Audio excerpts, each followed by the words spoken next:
Bonjour et bienvenue dans Littérature Portes Ouvertes. Aujourd'hui, je vous fais découvrir mon quartier, le Crot de Cagnes, à la façon dont je le fais un peu découvrir à mes élèves dans le cadre des programmes de l'éducation nationale. Le quartier du Crot de Cagnes, à Cagnes-sur-Mer, se distingue avant tout par la présence de la mer Méditerranée, qui attire de nombreux touristes, mais fait aussi travailler quelques pêcheurs. Une promenade plantée de palmiers et une route à 4 voies longent le bord de mer.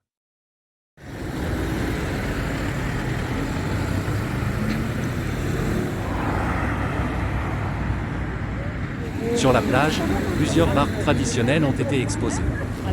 Celles-ci ne servent plus à la pêche, mais elles rappellent le passé de notre quartier. De nos jours, une association sportive fait revivre la barque pour les passionnés de rame. Les pêcheurs, eux, utilisent de nos jours des bateaux à moteur pour poser leurs filets.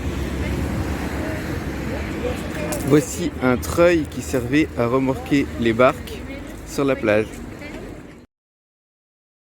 Ces treuils sont un témoignage du passé de notre quartier.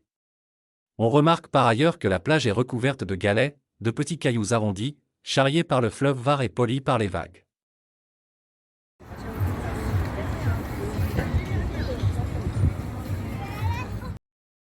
Plusieurs œuvres d'art ornent le bord de mer, pour l'agrément des promeneurs.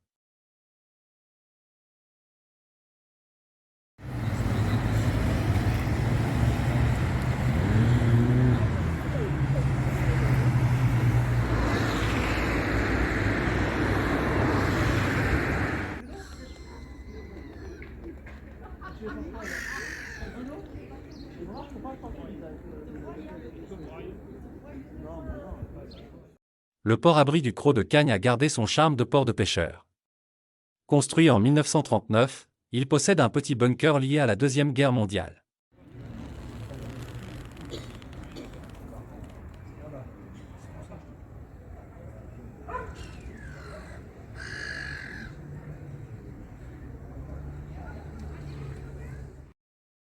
Mais l'élément qui rend le Crot de Cagnes immédiatement reconnaissable, c'est le clocher de la chapelle Saint-Pierre.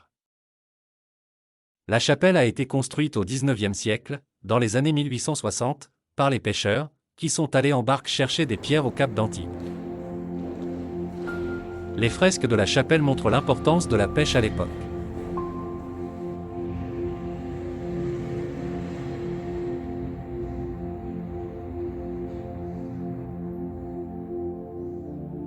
Le Crot de Cagnes possède encore quelques villas, souvent considérées traditionnellement comme des anciennes maisons de pêcheurs, certaines plus richement décorées que d'autres.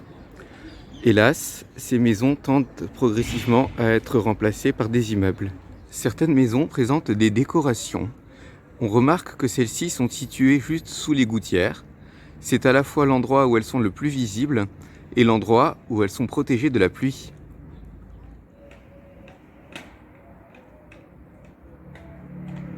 Nous avons ici un bel exemple de villa décorée. Comme je vous le disais, les décorations se situent juste sous le toit, sous les gouttières, à l'endroit où elles sont le plus visibles et où elles sont protégées de la pluie. Nous voici sur la place centrale du Crot, la place du marché, qui a lieu le mardi et le jeudi. Sur d'anciennes photographies que je tiens de ma grand-mère, on peut voir que pendant la guerre, un bâtiment ici a été détruit. Et c'est pour ça que cet endroit est devenu aujourd'hui une place. Avant, il y avait un bâtiment. Et juste à côté de cette place Léon Béranger, nous avons l'avenue des Oliviers, qui est l'allée commerçante du Crot de Cagnes, avec ses commerces. Dissimulée entre les immeubles, une allée méconnue mérite le détour. L'allée des villas fleuries est composée de maisons typiques, toutes fleuries avec une espèce de plante différente. Cet îlot de tranquillité au milieu de la ville témoigne de l'époque où le Crot de Cagnes était un village de pêcheurs.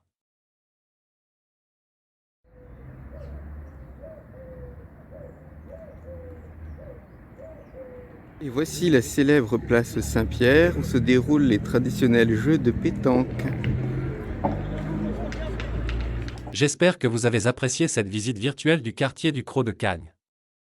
À bientôt sur Littérature Portes Ouvertes.